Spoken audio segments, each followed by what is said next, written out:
Cashflow Diary Podcast, episode 26.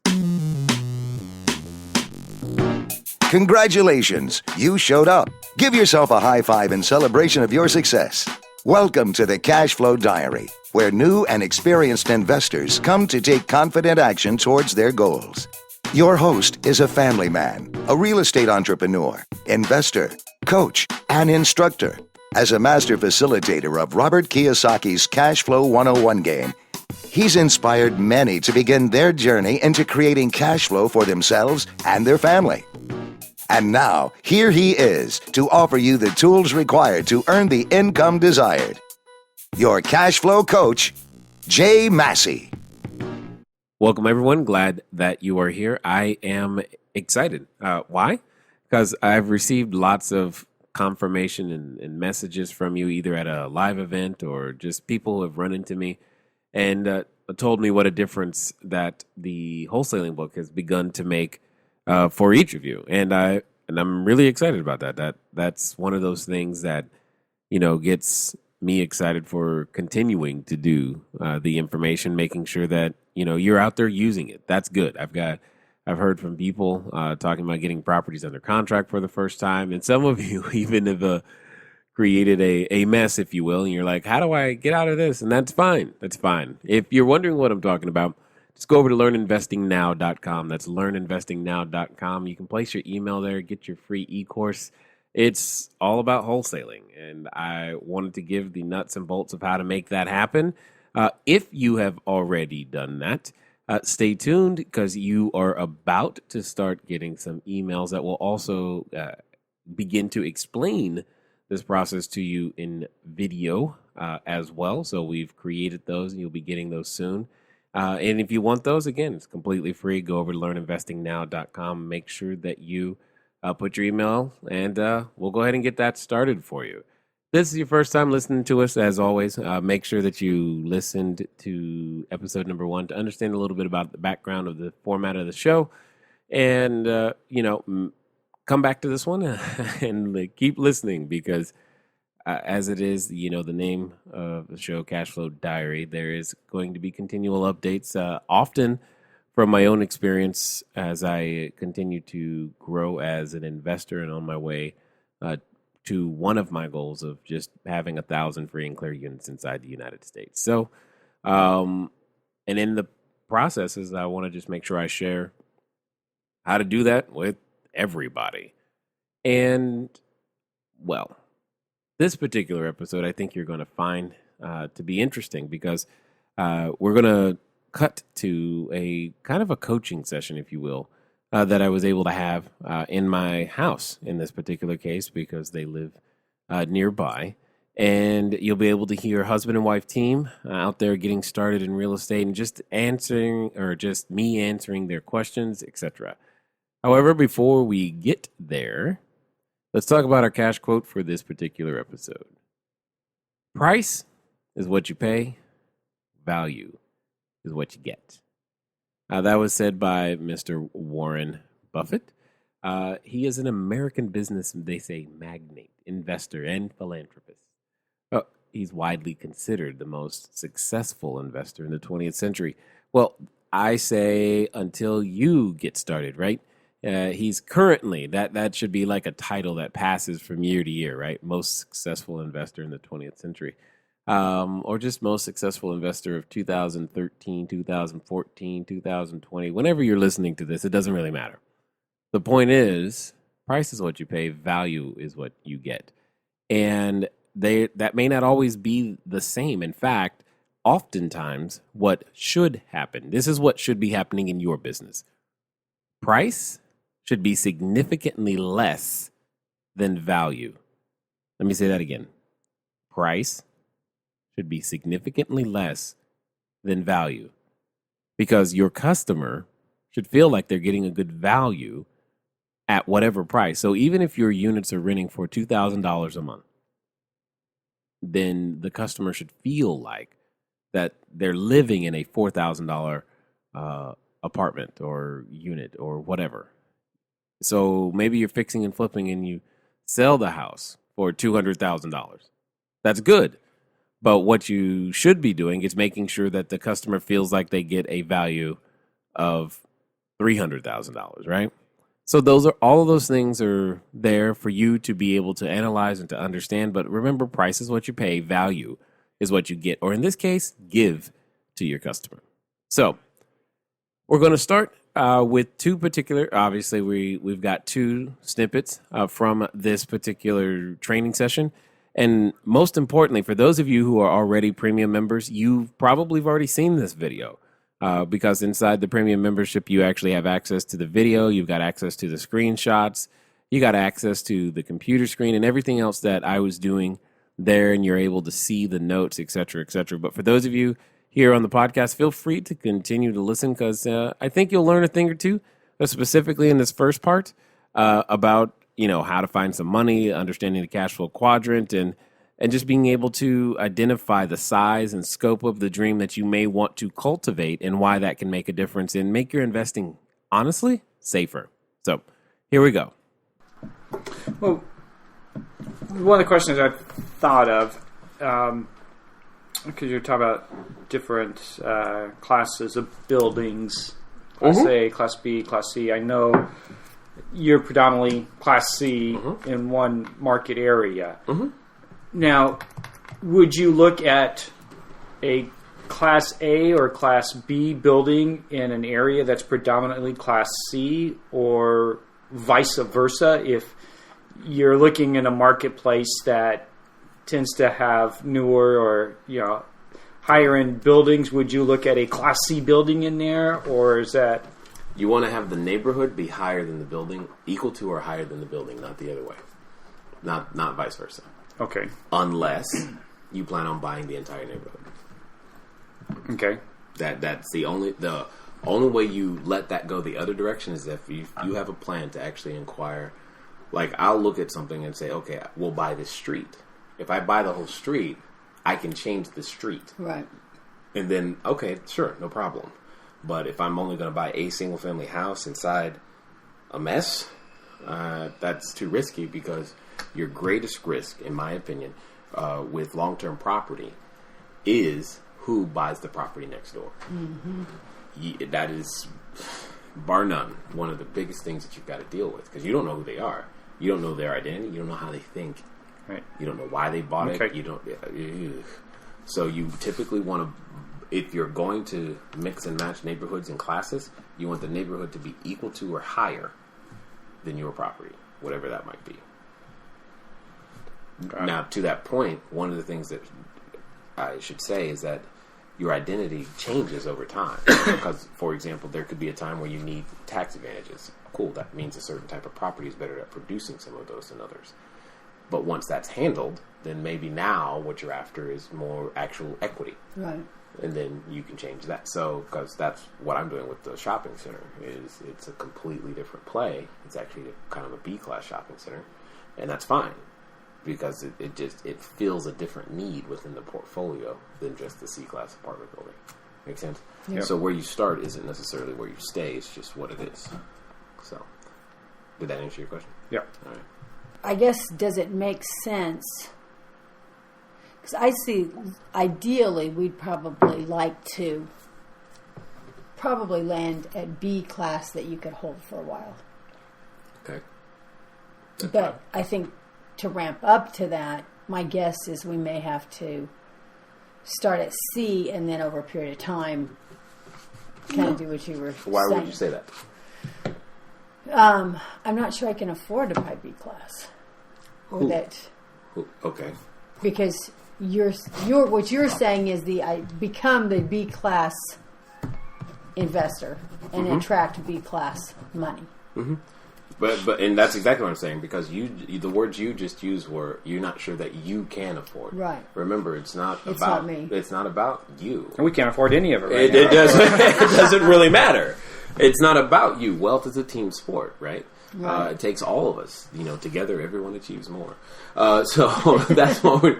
When you get clear, if you are clear that that's who you are, there are other people who have the money because what they don't have the knowledge and the time to execute the strategy.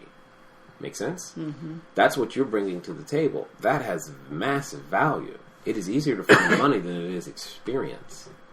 Okay, more people have a dollar bill in their pocket than they know how to actually use that dollar bill to create a stream of income. Mm-hmm.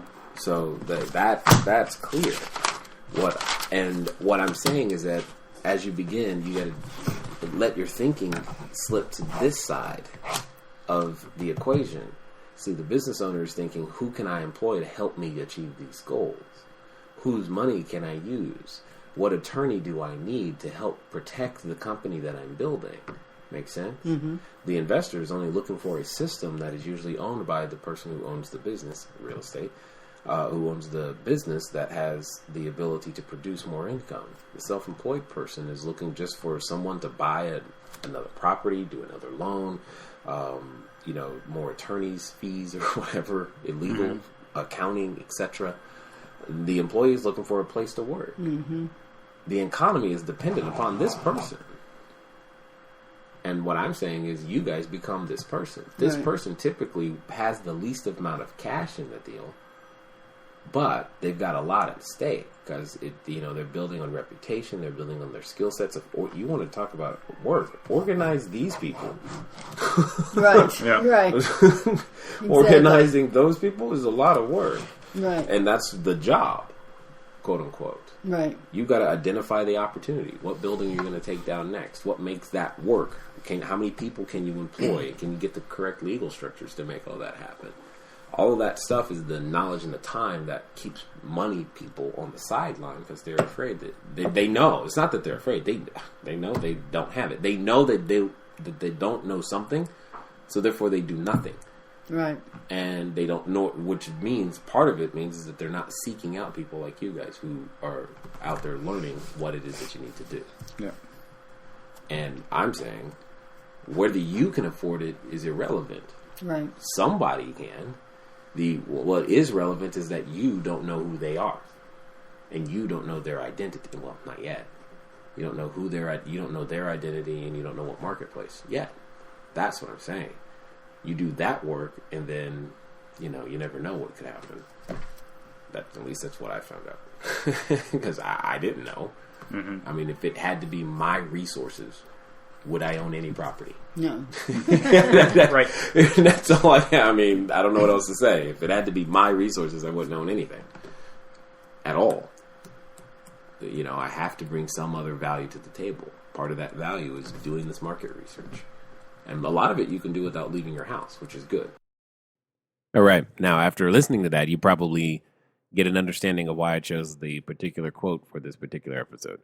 Because what is valued by the marketplace changes. Your value can change. Your value should grow and increase over time. So the price that your investor pays should feel like it's a great value. What does that mean? That means even if you say get $100,000, $200,000, even $10,000, and the person is investing with you or buying a property from you or you're wholesaling or whatever, they should feel like they've gotten double that and then some because of all the work that you've done, because of the team that you've put together, because of all the pieces that you now make easy, so that you make investing accessible in so many different ways. You also heard me talk about the supply and demand equation of capital versus experience, right? And you get the idea that experience is what's more valuable, not necessarily because experience is more valuable, it's just in less supply. And therefore, there's more value assigned to it at the moment because there's an excess of money, honestly, in our economic system, especially in the U.S. And since, all currencies kind of tied to it, so I'll say the world. And because of that, you who are gaining experience vicariously through the podcast, or those of you who are out there actually practicing, you know this, you get this, you understand it, you live it every day. And that's what creates value in the marketplace and why you earn the rewards that you currently earn. So good job. Keep going. Keep doing it. Keep listening. Tell somebody. Tell a friend. And in the meantime, while you're thinking of telling a friend, let's talk about our cash flow question and make sure that you have an opportunity to win the upcoming book, The Cash Flow Creation System, and through which I go through not only my story, but definitely the entire business plan. I mean, people ask me all the time, everywhere I go, how did you start off squatting a bank-owned property? How did you start off from there to be able to own, rental property in multiple different states and wholesale property using none of your own money or credit? And what can I do to get started? And well, the answer is read the book. So if you want an opportunity to win one, all you got to do is get the question right. So let's talk about last week's question. Last week, the question was, what is the science that describes the management, creation, and study of money, banking, credit, investments, assets, and liabilities called? That science is called finance. And some of you got it right. Some of you, not so much. Anyway, this week's question is it's shorter. What does ROE mean? ROE. Now, you probably heard of ROI, but what is ROE mean? And for bonus, give me the definition as well. Don't just tell me what the words or letters stand for. Give me the definition as well. Anyway, with that, make sure that you send in your answers, or you can call them in now, 800-689-1764. You can also use that phone number to send us a comment or a question or whatever else might be bugging you in the back of your head. If you're looking for some ideas or thoughts on how to move your next deal forward, feel free to leave some information there, and we'll do our best to make sure that gets answered as well. Now, let us get back to the next part of the coaching session here. And I think you're going to really, really like some of the things that you hear, especially some of the things that I think of when it comes to identifying neighborhoods and understanding specific nuances of how to place value on something. So here we go. What are other ways of knowing classes of property? Class, in my opinion, has to do with the concept of two things, and it comes from appraisal. There's the building age. Okay, so you've got building age, and then you have effective age. Those are two different numbers. So, for example, I'll give you an example when you talk about people. So just think about people, right? People may be 70 years old, but sometimes they have procedures. And those procedures are designed to lower their effective age. See, kind of clear there, right? Here's my point. Buildings are the same way.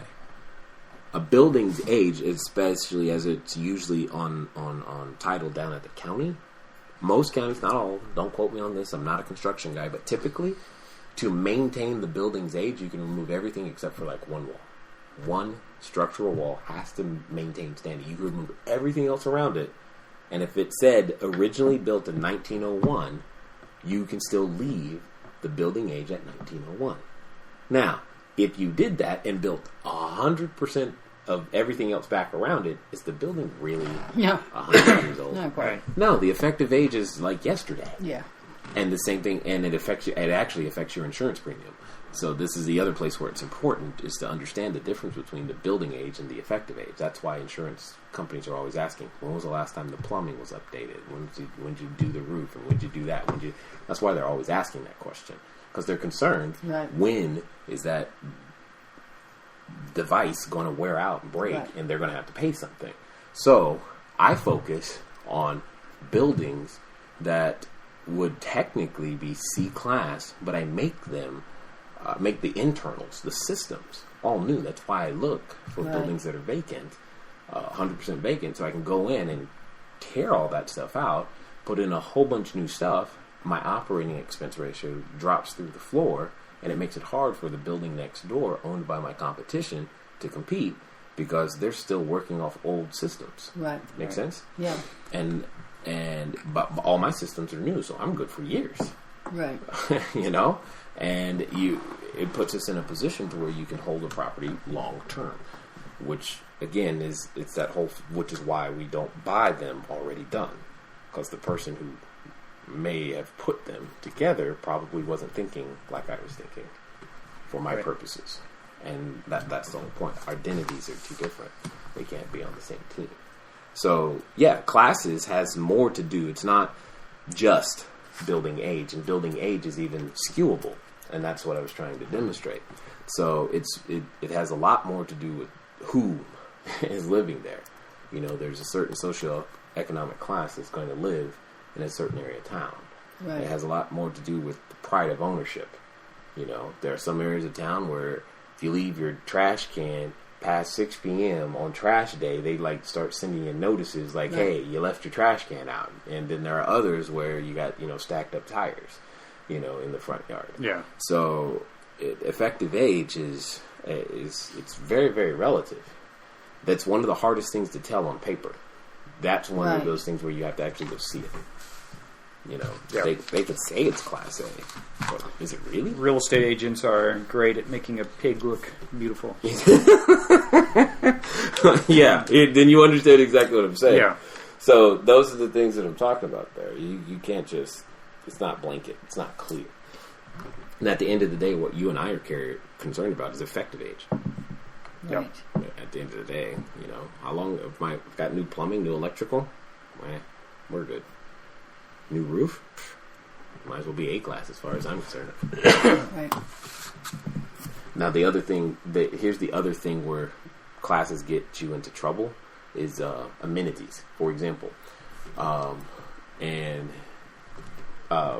Right now, the marketplace is going through this whole open concept thing, right? And because it's when the stuff was built, probably didn't have an open concept. Right? You had smaller bedrooms, that type of thing. Right. That can snag you if you're not paying attention. So a Class B or C building will typically have, especially in apartments, will typically have a smaller bedroom than the larger ones. The kitchen is so not open. It's totally closed off. You got uppers and lowers in terms of cabinets, and it's probably galley. Right. It's just not. It's not what people are going, ooh, that's nice today. So that tends to date it with the floor plan. So that will definitely have some effect. Obviously, your appliances, thus your appliances are older. Thus your wiring is also probably older. Mm-hmm. So sometimes some of those things can, but all of those things again are things that can be fixed. Now, how much is that impacted by geographic area? What do you mean? Like, for example, looking at some of the things that I was looking at in the Midwest.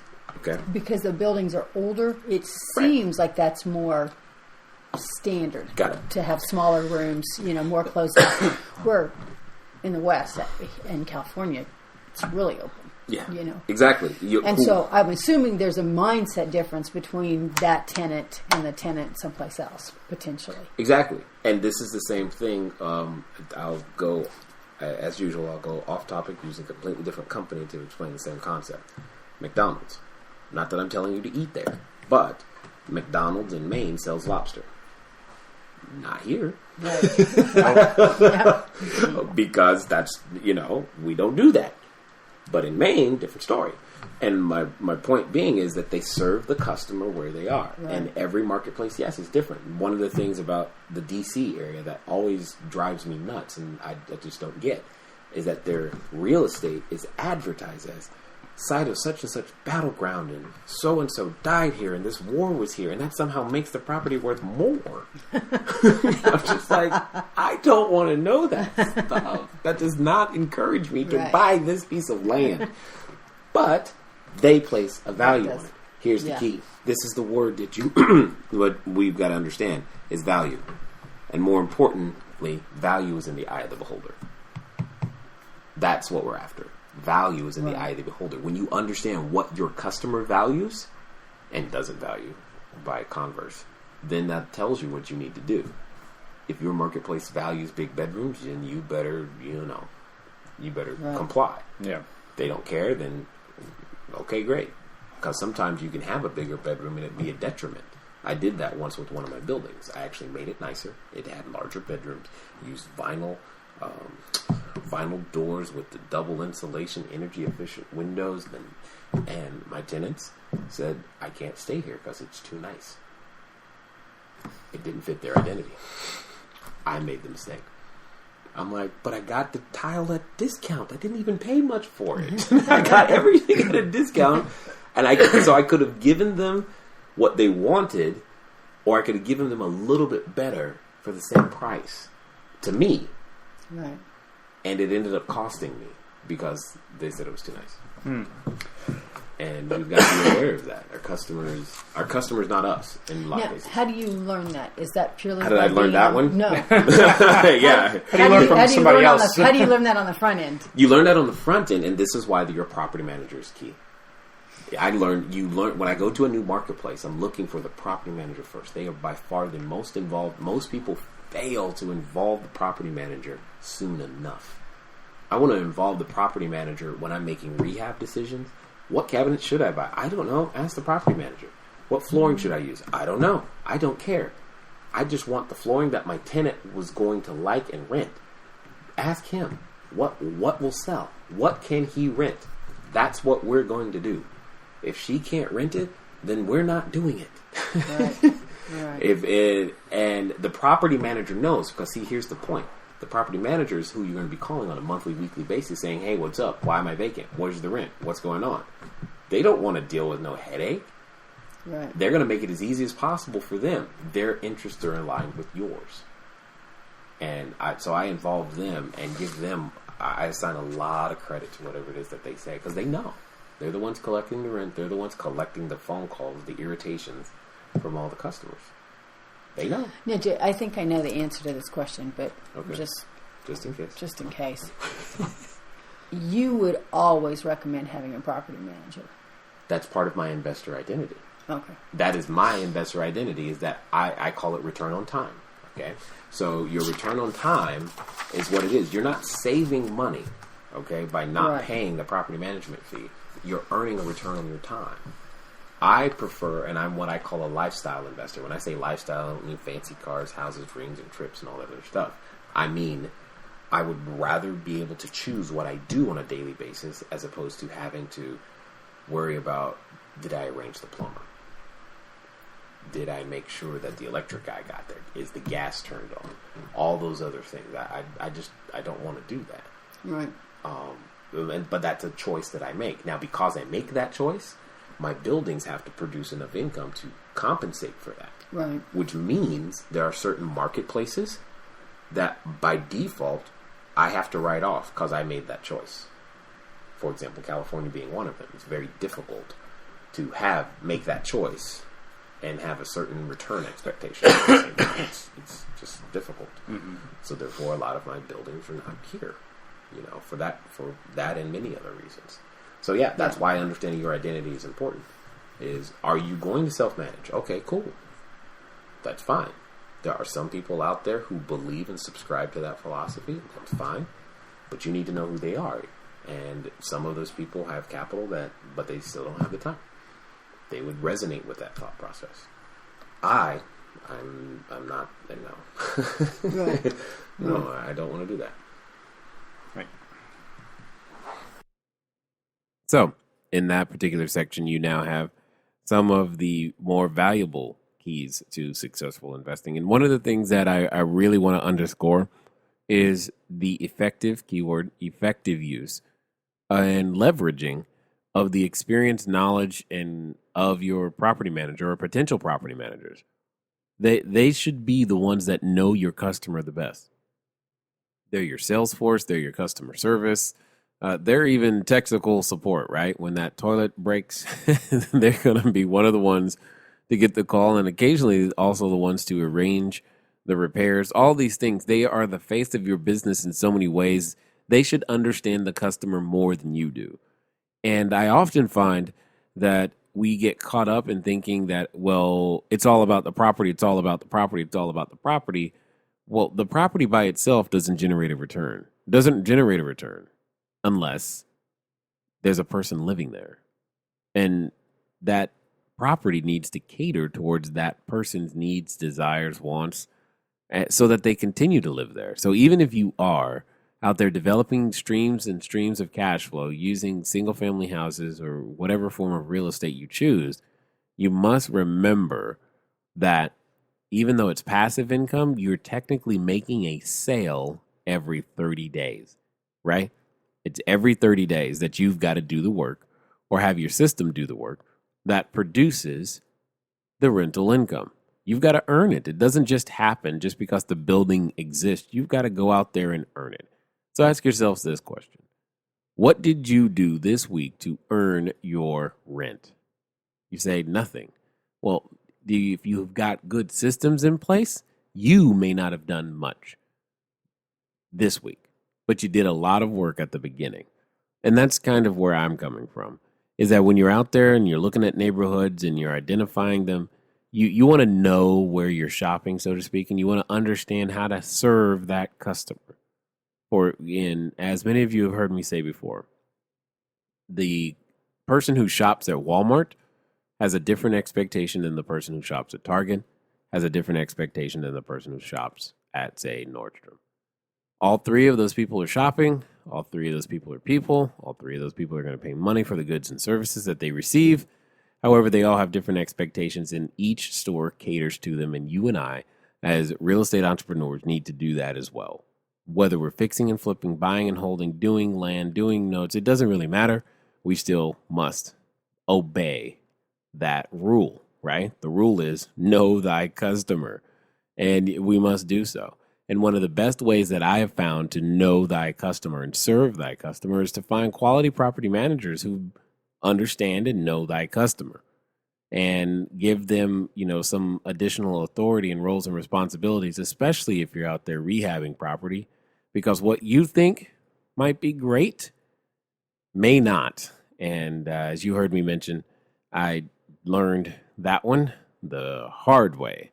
So take that for what it's worth. Hopefully you found some good stuff in this particular episode.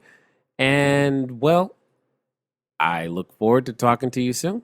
Until next time. Thank you for investing your time with Jay Massey and the Cash Flow Diary. When you have a moment, please visit iTunes and leave a positive comment about the show. And go now to our website, CashFlowDiary.com, to take advantage of our free business building course, Cash Flow Foundation. Gain the knowledge, understanding, and skill that will teach you how to never need a job again. Until next time.